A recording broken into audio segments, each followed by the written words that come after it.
পটুয়াখালীতে বেড়েই চলেছে হাঁপের প্রকোপ। প্রতিদিনই উপসর্গ নিয়ে হাসপাতালে ভর্তি হচ্ছেন নতুন নতুন রোগী। বিস্তারিত জানাতে পটুয়াখালী মেডিকেল কলেজ হাসপাতালে আছেন সহকর্মী মোহাম্মদ মনির হোসেন বাদল। সরাসরি চলে যাচ্ছে তার কাছে। বাদল,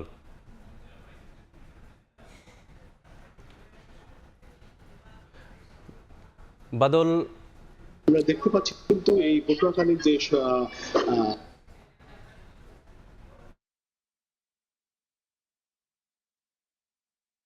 রোগীর সংখ্যা জন রোগী কিন্তু চিকিৎসা নিচ্ছে। আর এই 152 জন রোগীর ভিতর কিন্তু আমাদের 130 জনই কিন্তু শিশু রোগীর সংখ্যা রয়েছে। এছাড়া যে 22 জন রোগী রয়েছে, 22 জন রোগী বয়স্ক রোগী রয়েছে।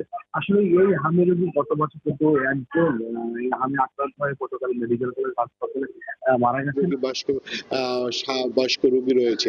আসলে এই হামে রোগী গত মাসে কিন্তু একজন এই হামে আক্রান্ত হয়ে পটুয়াখালী মেডিকেল কলেজ হাসপাতালে মারা গেছেন। আসলে এই যে হামের যে রোগ, যে পরিমাণ পটুয়াখালীতে হাম রোগীর সংখ্যা বেড়েই চলেছে, এখানে যারা রোগীরা আসছেন, রোগীরা কিন্তু নানা অভিযোগ করছেন। এখানে বেশিরভাগই রোগী কিন্তু যেহেতু 60টি বেডের বিপরীতে কিন্তু 152 জন রোগী চিকিৎসা নিচ্ছে, এক্ষেত্রে দেখা যাচ্ছে যে মেডিকেল কলেজ হাসপাতালে সংখ্যা বেড সংখ্যা রয়েছে 60টি।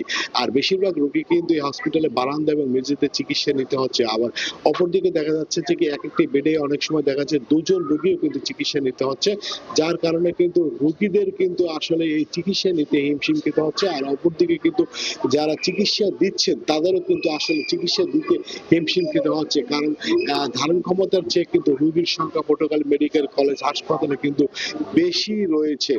তবে পটুয়াখালী মেডিকেল কলেজ হাসপাতালে যে এত রোগী রয়েছে এই বিষয়ে পটুয়াখালী মেডিকেল কলেজ হাসপাতালে যে তত্ত্বাবধায়ক রয়েছে দিল্লুবাই ইয়াসমিন লিজা, আমরা তার সাথে কথা বলেছি। তিনি যে বিষয়টা জানিয়েছেন যে পটুয়াখালী মেডিকেল কলেজ হাসপাতালে